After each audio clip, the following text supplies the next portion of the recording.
Good morning all. कैसे हो आप लोग? आपने मेरी लास्ट 2 वीडियो देखी होंगी, कौन कौन सी बुक्स हमको फॉलो करनी थी। और एक और वीडियो मैंने शेयर की थी कॉस्ट अकाउंटिंग की सिलेबस और कॉस्ट अकाउंटिंग का मार्क्स डिस्ट्रीब्यूशन।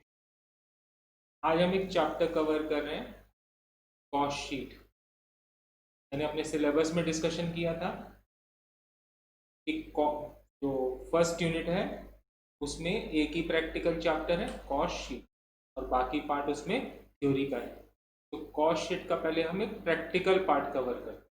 ठीक है,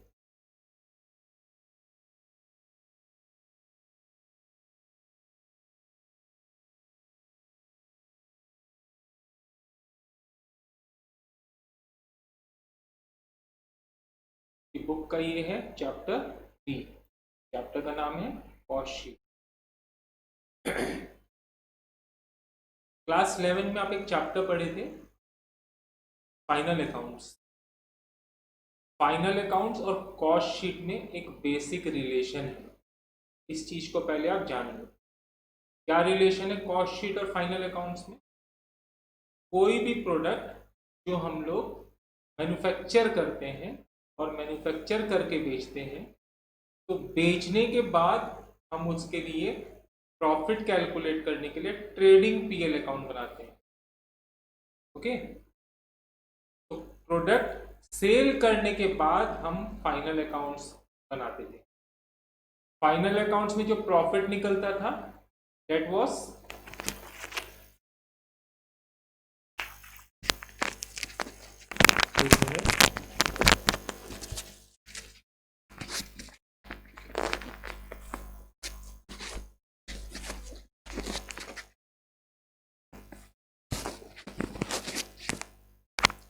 फाइनल अकाउंट्स में जो प्रॉफिट निकलता था वो एक्चुअल प्रॉफिट होता है।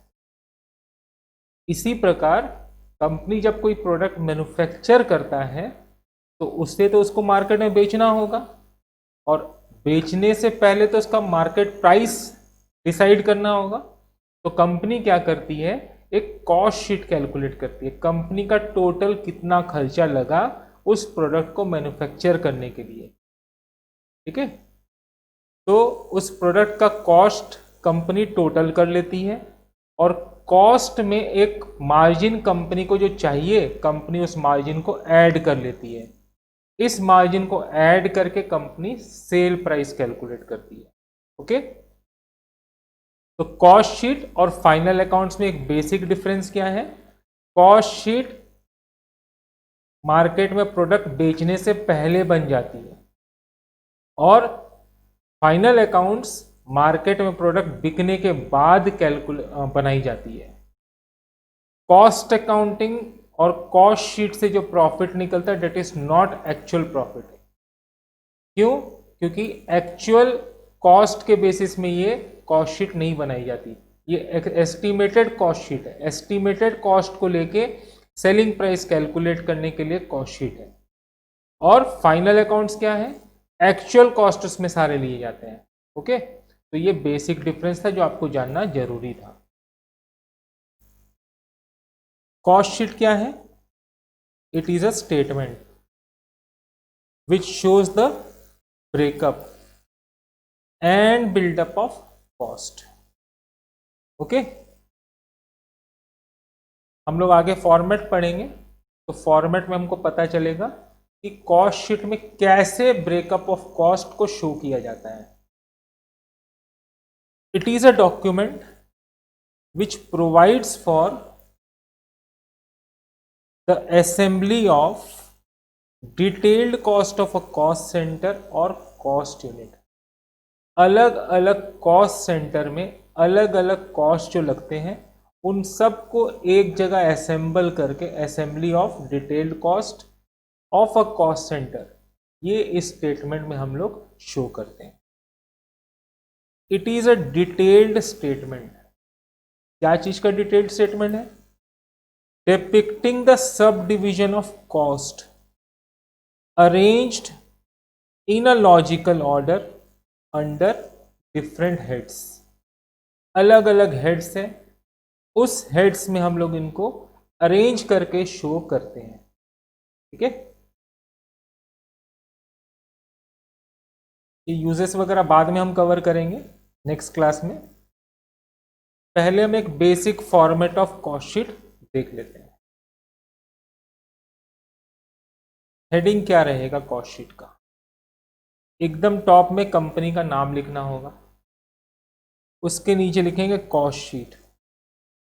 ये एक पर्टिकुलर पीरियड के लिए बनाई जाएगी, तो आगे लिखेंगे फॉर द पीरियड एंडेड। कौन सी पीरियड एंडेड? सपोज 31 मार्च 2020 है, तो cost sheet for the period ended 2020। Right side में लिखेंगे नंबर ऑफ यूनिट्स प्रोड्यूस्ड।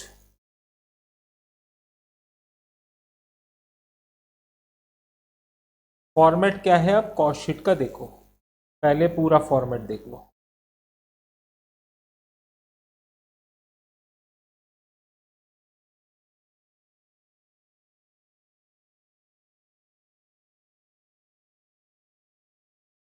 सबसे पहले आएगा 3 item, direct material, direct labour, direct expenses. तीनों को ऐड करके आ जाएगा prime cost. Direct material, direct labour, direct expenses, तीनों को ऐड करेंगे तो आ जाएगा प्राइम कॉस्ट। प्राइम कॉस्ट में ऐड करेंगे वर्क्स ओवरहेड, या फिर इसको फैक्ट्री ओवरहेड भी बोलते हैं या प्रोडक्शन ओवरहेड भी बोलते हैं। प्राइम कॉस्ट में जब फैक्ट्री ओवरहेड को ऐड कर देंगे तो इसको बोलते हैं फैक्ट्री कॉस्ट या वर्क्स कॉस्ट। इसमें ऐड करेंगे हम ऑफिस एंड एडमिनिस्ट्रेटिव ओवरहेड। आ जाने से ऐड करने से आ जाएगा cost of production. For the time being हम लोग इसको कॉस्ट ऑफ गुड्स सोल्ड भी बोल सकते हैं। जब आगे हम डिटेल में और आगे चले जाएंगे तो ये कॉस्ट ऑफ गुड्स सोल्ड अलग चीज होता है और कॉस्ट ऑफ प्रोडक्शन अलग होता है, मगर फॉर द टाइम बिंग हम कॉस्ट ऑफ प्रोडक्शन और कॉस्ट ऑफ गुड्स सोल्ड को सेम बोल रहे हैं। इसमें ऐड करेंगे सेलिंग एंड डिस्ट्रीब्यूशन ओवरहेड, आ जाएगा कॉस्ट ऑफ सेल्स। सेल्स की फिगर आपको पता होगी, प्रॉफिट आ जाएगा balancing figure. Suppose cost of sales आया 80, सेल्स पता है 100, तो प्रॉफिट आ जाएगा बैलेंसिंग फिगर 30। कैसे आया? 100 माइनस 80 20। ओके, तो फिर पढ़ लेते हैं एक बार कॉस्ट शीट का फॉर्मेट। क्या है फॉर्मेट? सबसे पहले 3 आइटम को ऐड करेंगे, direct material, direct labour, direct expenses. Direct expenses को चार्जेबल एक्सपेंसेस भी बोलते हैं। तीनों को ऐड करेंगे तो क्या आएगा? Prime cost. प्राइम कॉस्ट में क्या ऐड करेंगे? Factory overheads. प्राइम कॉस्ट में जब फैक्ट्री ओवरहेड्स को ऐड कर देंगे तो आ जाएगा फैक्ट्री कॉस्ट। फैक्ट्री कॉस्ट को वर्क्स कॉस्ट भी बोलते हैं। वर्क्स कॉस्ट या फैक्ट्री कॉस्ट में जब office and administrative overhead add कर देंगे तो आ जाएगा cost of production.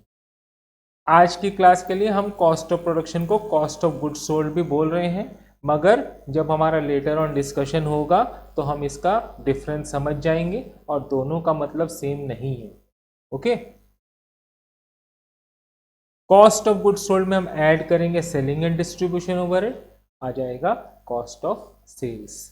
Cost of sales और सेल्स ये दोनों पता होंगे तो डिफरेंस आ जाएगा प्रॉफिट बैलेंसिंग फिगर, या फिर कॉस्ट ऑफ सेल्स आ जाएगा।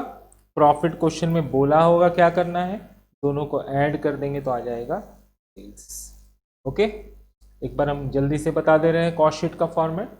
एकदम स्टार्टिंग में क्या चीज ऐड करेंगे? Direct material, direct labour, direct expenses. Question में जो दिया होगा खाली वही ऐड करेंगे, जो नहीं दिया होगा उसको ऐड करने की दरकार नहीं है। ठीक है, क्या क्या ऐड करेंगे? सबसे पहले डायरेक्ट मटेरियल, फिर direct labour, then direct expenses.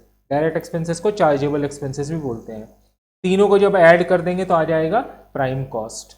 Prime cost में क्या ऐड करेंगे? फैक्ट्री ओवरहेड या वर्क्स ओवरहेड।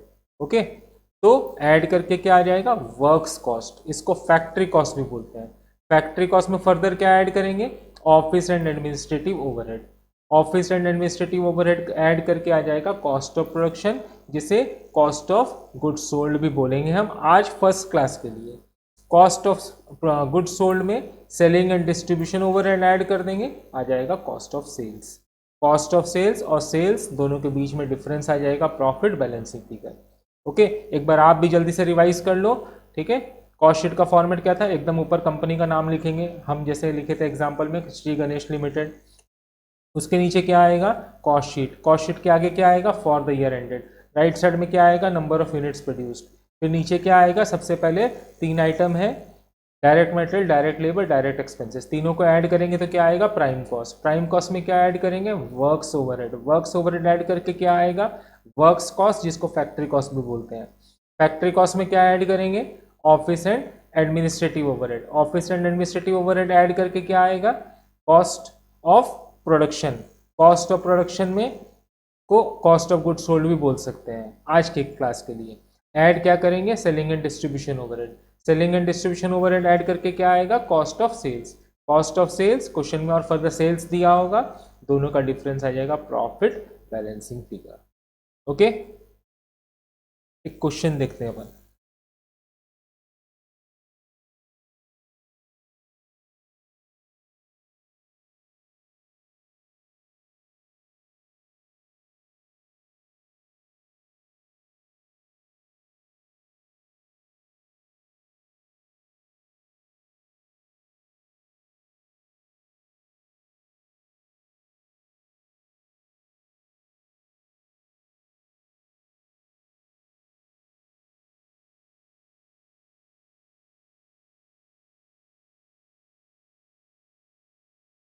जल्दी से क्वेश्चन को देख लो।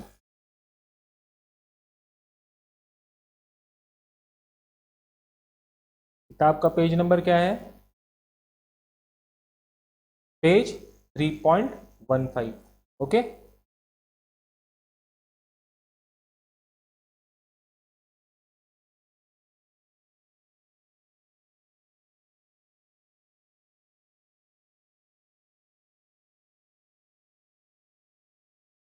क्वेश्चन दिया है direct material 5000, direct labour 3500, factory expenses 1500, administrative overhead 800, selling expenses 700, sales दिया है 15000। ओके, डायरेक्ट मटेरियल है 5000, डायरेक्ट लेबर है 3500,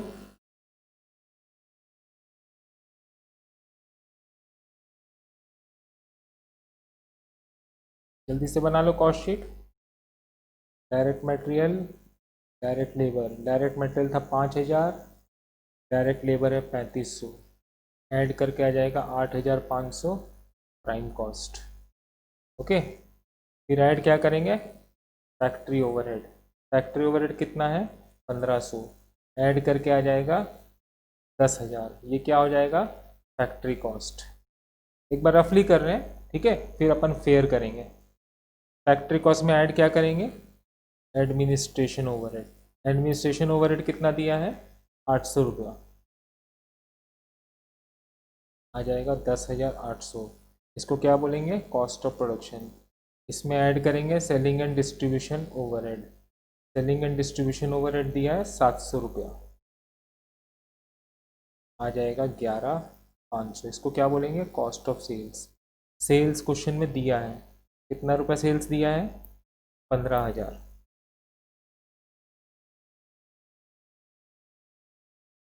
प्रॉफिट आ जाएगा balancing figure 3,500। Okay,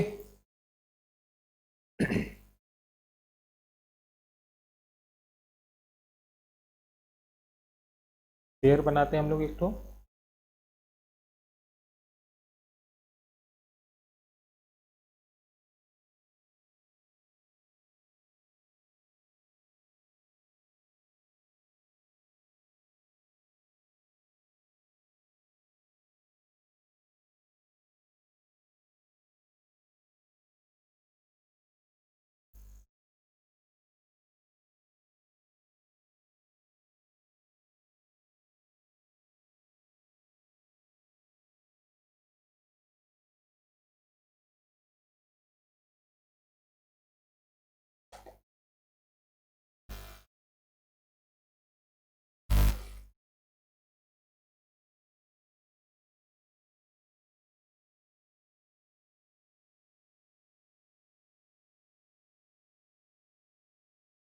hello,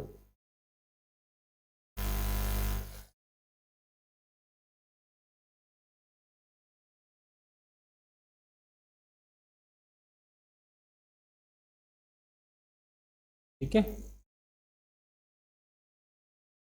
cost sheet,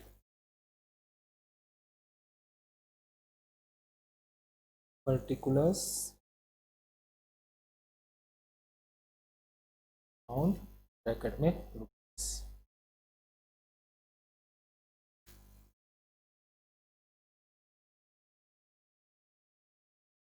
और कॉलम डाल देते हैं डिटेल्स, इलस्ट्रेशन 1। सबसे पहले क्या था, डायरेक्ट मटेरियल,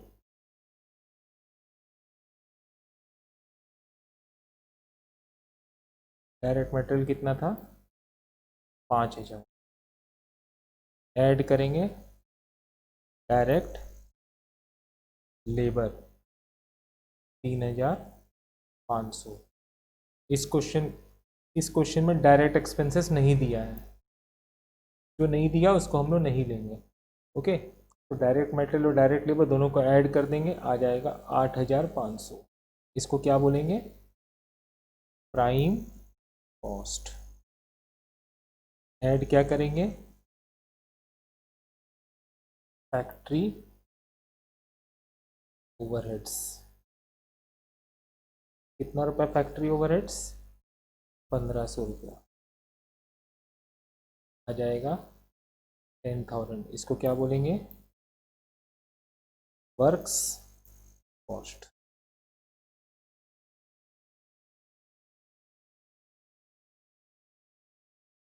ऐड करेंगे office and administrative overhead. Office और एडमिनिस्ट्रेटिव ओवरहेड था 800 रुपया, आ जाएगा 10,800। तो क्या बोलेंगे, कॉस्ट ऑफ प्रोडक्शन। ऐड करेंगे सेलिंग एंड डिस्ट्रीब्यूशन ओवरहेड। कितना रुपया है ये, 700 रुपया, आ जाएगा 11,500। तो क्या बोलेंगे, कॉस्ट ऑफ सेल्स।